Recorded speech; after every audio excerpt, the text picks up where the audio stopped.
Sky Bar, Iris. White, Pier 7. Nightclubs, especially on the roof, a Beirut speciality. They are among the bubbliest nightclubs anywhere in the world. A bit in English, a bit in French, a bit in Italian, and you hear, 10 languages being spoken on the rooftops. Yes, they're bringing more tourists than anything else, I'm sorry to say. But this is the reality of Beirut, and they are great. It's Thursday night, and Sky Bar is already pretty packed. It's places like this that are essential if Beirut wants to recapture its role as being the place to be in the Med. This is what makes Lebanon very special, because there's no planning, so we try to have as much pleasure and fun as possible, as if there's no tomorrow. They call this place, perhaps obviously, white. And this is the calm before the storm. Anytime now, the doors will open, and tonight, like every other night, this place will enter the battle of the rooftops of Beirut. There may be fewer tourists here because of the political instability, but worry not, the Beirutis party on. The clubs thrive in the face of political instability. Millions of dollars are spent on new creations. Take this one, Pier 7. It's the new kid on the block. Welcome to Beirut. I love this city. I think it's a legacy more than just a trend. Beirut, before the civil war in '75, was what we call the Switzerland of the Middle East. Of the Middle East.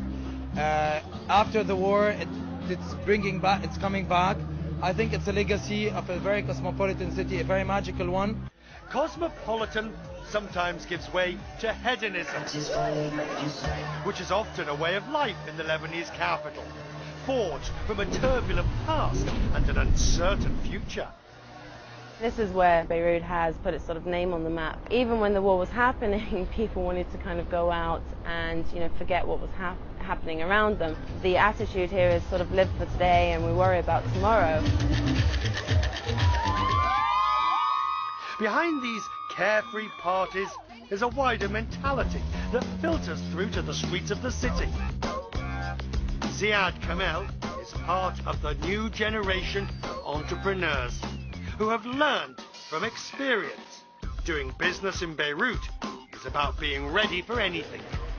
Our first business opened its doors in July 8, 2006, and 4 days later was the Israeli war with Lebanon. So we had to shut down just after being open for 4 days and flee the country. You always have to be optimistic in Lebanon. You always have to be long-term thinking. You always have to think for the better day. The joie de vivre. The joie de vivre is our brand. It's also been put to us as meaning people live for today because they don't know what tomorrow will bring. There is an element of that, yes. After 30 years of civil war, we take our time and we enjoy life. We, the Lebanese, we understand that. It's part of our life now. And we're not worried. Far from being worried, they are celebrating this new partying reputation, which is bringing international stars like the American singer Kesha to the country. This is my first time here. I'm so excited to be here. Don't stop making pop. I have watched CNN, so I naturally know that this part of the world there's been, a tumultuous past, but doing a little bit more research, I found out that it's actually very safe and is getting to be more and more well known for the nightclub life here.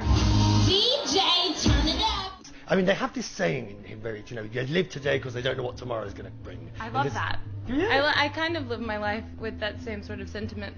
That's kind of how I also perform my shows. I just go for it as hard as I can. When you know the history of Beirut, then the rooftops start to make sense. You can start to draw the connections between the turbulent past, the hedonism of the present, and the what will be attitude to tomorrow. In this city, the people are voting with their feet late into the night.